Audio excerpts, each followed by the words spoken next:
Et bienvenue dans la chaîne de Mathématiques Sciences. Aujourd'hui, je prends expliquer une nouvelle vidéo qui est donc une vidéo tout simplement mathématiques pour les secondes. Et dans cette vidéo de mathématiques pour les secondes, toujours dans le rappel de résolution d'équations, on va dire, du collège, là, on va tout simplement apprendre à résoudre encore des équations que vous avez normalement vues au collège. Alors bon, bien évidemment, on va monter un petit peu au-dessus en termes de niveau, puisque là, on va plus forcément faire des multiplications, des additions, des soustractions. Là, vous allez voir, on va voir d'autres types d'équations, encore une fois. Donc là, vous avez trois autres équations. Vous pouvez mettre la vidéo en pause afin de les résoudre. Et enfin, donc, on va tout simplement corriger. Sur ce, donc, correction. Alors bon, maintenant vous connaissez le but, vous connaissez la chanson. Mais quand on résout une équation, le but c'est quoi? C'est d'arriver à quelque chose du style x égale un nombre, ok? C'est-à-dire x d'un côté et le nombre de l'autre côté, ok? C'est-à-dire vous devez avoir strictement votre nombre x, ok? Sur un membre. Donc le membre de gauche ou bien le membre de droite, en général c'est plutôt son membre de gauche qu'on l'aura, le égal, qui sépare bien les deux membres, et après son membre de droite, en général, vous devez avoir le nombre, ok? Bon, il y a des fois, quand on résout des équations, ça peut arriver qu'on puisse avoir le nombre à gauche et tout simplement le x à droite. Mais en général, on s'arrange pour que vous ayez le nombre à gauche et le résultat à droite, ok? Voilà, voilà. Ça donc c'est le but.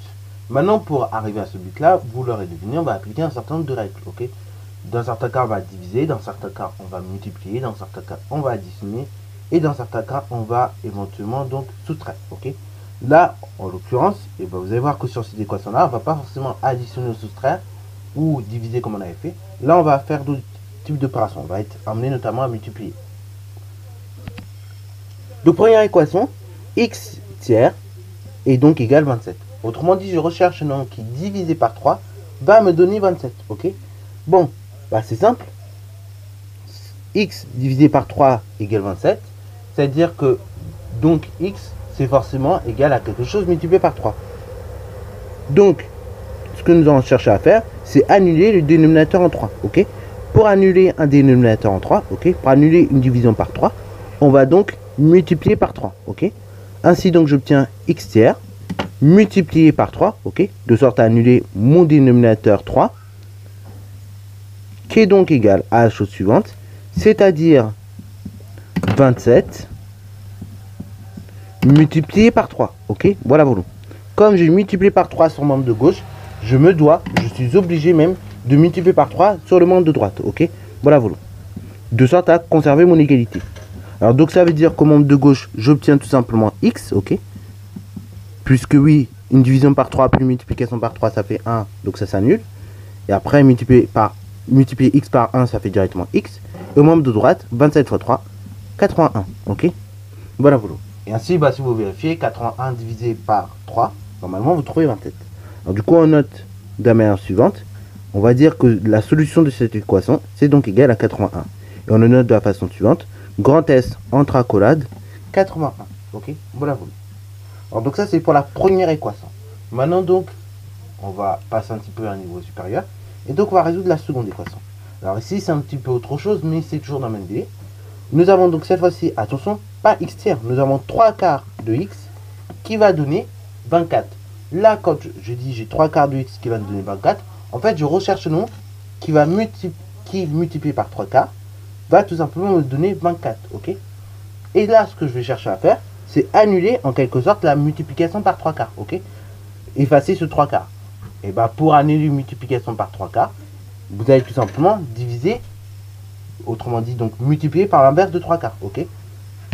Donc, ce qui veut dire donc qu'on aura la chose suivante, 3 quarts multiplié par l'inverse de 3 quarts, c'est-à-dire 4 tiers de x, qui sera donc égal à 24, multiplié également par l'inverse de 3 quarts, c'est-à-dire 4 tiers. Ok? Ainsi, pour le membre de gauche, on obtient la chose suivante, x directement. Pour le membre de droite, on obtient 32. Ok? Voilà, voilà. Et donc, la solution de cette équation, on va la noter de la façon suivante. Grand S est égal entre accolades 32. Ok? Voilà, voilà. Alors, si on vérifie, 3 quarts multiplié par 32, en effet, ça fait bien 24. Ok? C'est comme si tu faisais 0,75 multiplié par 32 et tu trouves bien 24. Ok? Alors, du coup, troisième équation, maintenant, toujours à peu près dans le même délire. Nous avons cette fois-ci 2 tiers de x plus 4 qui va nous donner 16. Ok? Voilà, voilà. Donc c'est cette équation-là qu'on voudrait résoudre. Alors donc, vous avez compris, on va résoudre ça en deux temps. C'est-à-dire que dans un premier temps, on va essayer d'annuler l'addition par 4. Et ensuite, dans un second temps, d'annuler la multiplication par 2 tiers. Ok. Donc, dans un premier temps, comme je vous disais, on va annuler l'addition par 4. Ok. Pour annuler une addition par 4, vous l'aurez deviné, donc on va faire moins 4. Ainsi, donc, sur le membre de gauche, on a donc 2 tiers de x plus 4 moins 4, ok, qui est donc égal à la chose suivante, c'est-à-dire 16 moins 4. Et oui, comme on a soustrait 4 sur le membre de gauche, on est obligé également de le faire sur le membre de droite, ok. Comme ça, l'égalité reste identique. Donc, sur le membre de droite, j'obtiens 16 moins 4, 12. Et sur le membre de gauche, j'obtiens directement 2 tiers de x, ok. Le 4 et le moins 4 s'annulent, ça fait 0. Donc là, j'arrive à cette étape-là. 2 tiers de x égale 12. Donc là, j'ai annulé la multiplication par 2 tiers en multipliant tout simplement par l'inverse de 2 tiers, c'est-à-dire 3 demi, ok, comme on vient de le faire tout à l'heure. Donc là, si ça me donnait 2 tiers multiplié par l'inverse de 2 tiers, c'est-à-dire donc 3 demi de x, qui est égal donc à 12, multiplié également par l'inverse de 2 tiers, c'est-à-dire 3 demi. Ainsi, pour le membre de gauche, on obtient directement x. Pour le membre de droite, donc, on effectue le calcul. 12 multiplié par 3 demi. 12 fois 3, ça fait tout simplement 36. 36 divisé par 2, ça nous fait 18. Ok, voilà, vous. X est donc égal à 18. Et ceci, ça veut dire quoi? X égale 18, ça veut dire que la solution de ton équation, c'est 18. Et donc, on va noter de la façon suivante. Grand S est égal à, entre accolades, 18. Et voilà, voilà.